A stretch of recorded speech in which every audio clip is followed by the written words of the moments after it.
Super crispy, কামড়ে কামড়ে মজা। জীবনে অনেক ভাজা পোড়াই তো খেয়েছেন, দেখুন তো এটা খেয়েছেন কিনা। কথা দিলাম এই ভাজা পোড়া কিন্তু দুনিয়ার সব খাবারকে হার মানাবে। বেশি কিছু লাগবে না, আপনার ঘরে যদি থাকে শুধুমাত্র 2টি গরুর মাংসের পিস, তাহলে তৈরি করে নিতে পারবেন এমন সুপার ক্রিস্পি মজার ভাজা। একদমই খরচ কমে আপনার রান্নাঘরে যা আছে তা দিয়েই তৈরি হবে এত মজার একটি নাস্তা।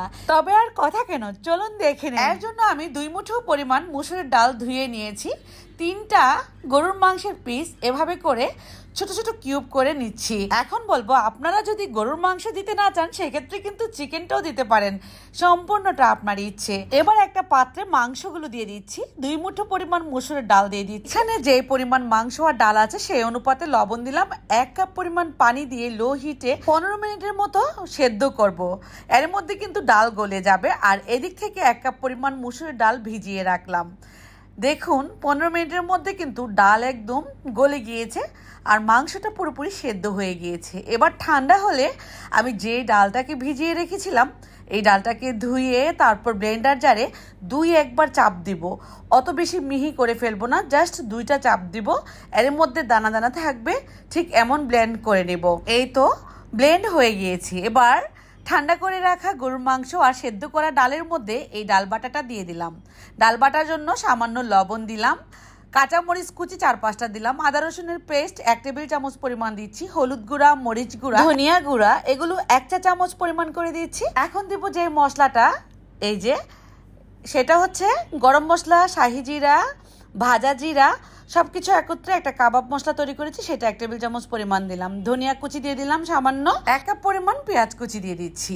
এখন সবকিছু হাতে এভাবে করে ম্যাশ করে নেব।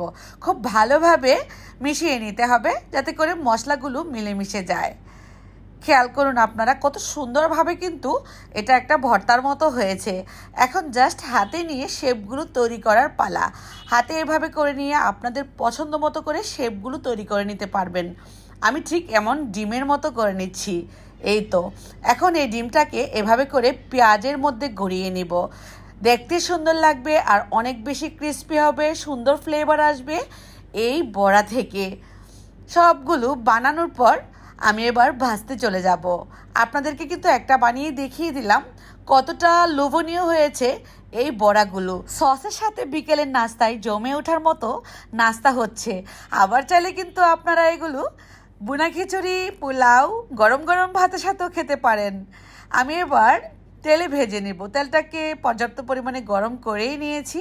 এখন আমি গরম তেলে এগুলোকে ভাজবো। দেখবেন যে সুন্দর একটা সোনালী বর্ণের কালার চলে আসবে। একটু সময় নিয়ে তারপর উল্টিয়ে পাল্টিয়ে ভাজতে হবে, এতে করে ভেতর থেকে সুন্দরভাবে এটা হবে। চুলার হিটটাকে কমিয়ে দিবেন। উত্তপ্ত গরম তেলে দিলেও কিন্তু অল্প হিটেই ভাজতে হবে, 3 থেকে 4 মিনিট সময় লাগবে।